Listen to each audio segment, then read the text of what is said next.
Kia ora, this is Arun Jacob, your friendly and frank licensed New Zealand immigration advisor as well as education advisor. As most of you guys who follow my work know, I love to give this video answers to questions, or sometimes even if there is no question per se, I just like to share important information about studying and relocating to New Zealand or seeking long-term aspirations here in New Zealand.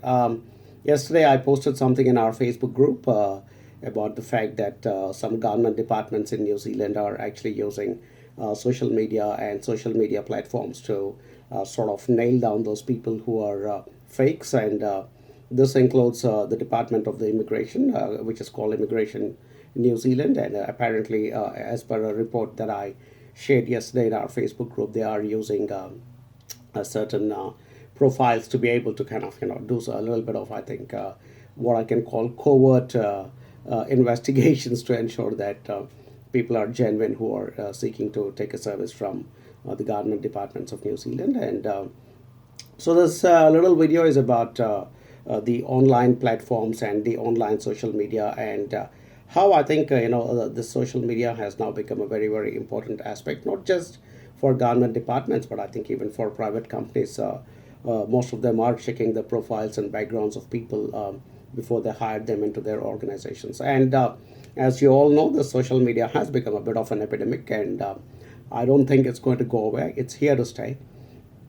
People will get onto Twitter, they will get onto Facebook, they will get onto YouTube, and pretty much say whatever they like, and pretty much express their opinions very, very wildly. And sometimes I do keep following some of the groups that are focused around New Zealand education and New Zealand migration. And sometimes it's a little disturbing, it's very disconcerting to see that there's a lot of antipathy between groups and people. Either these are people who are already in New Zealand, or there are people planning to come to New Zealand, and sometimes there's a lot of hatred that is being put out there on these online and social media platforms. Now, the interesting point I want to make when I relate all this online activity to the immigration process of New Zealand is that now in most forms, official forms of immigration in New Zealand, there is a question that is being asked, which clearly says, have you at any time in a public speech or public comments or public broadcast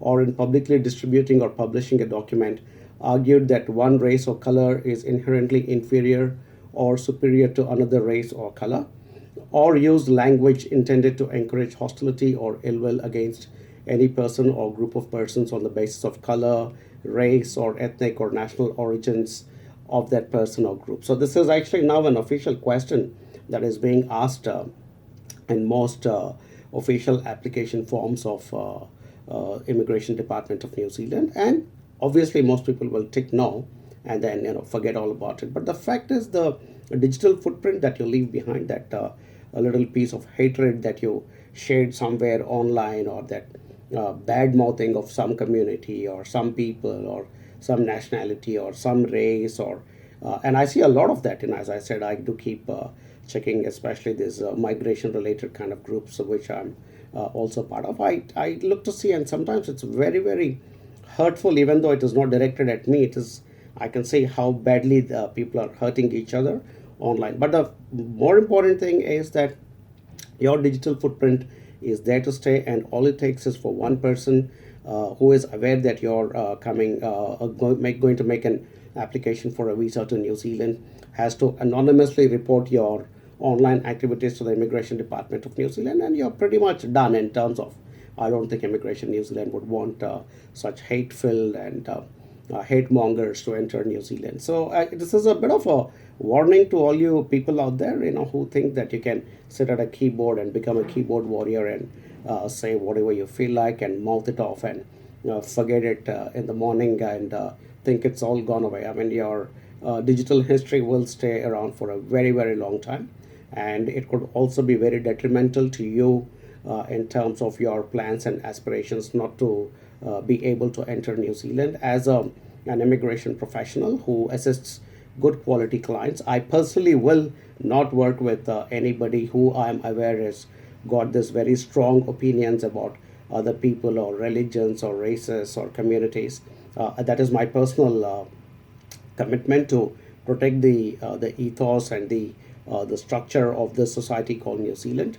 And I think we will also proactively start reporting any really hate-filled people who are beginning to probably make their way towards New Zealand. So yeah, just be warned about not doing stupid things online. It's easy to type 10 sentences and forget about it, but it can come back to haunt you for a very, very long time. So just some friendly advice as always, and I hope you take it in the positive sense.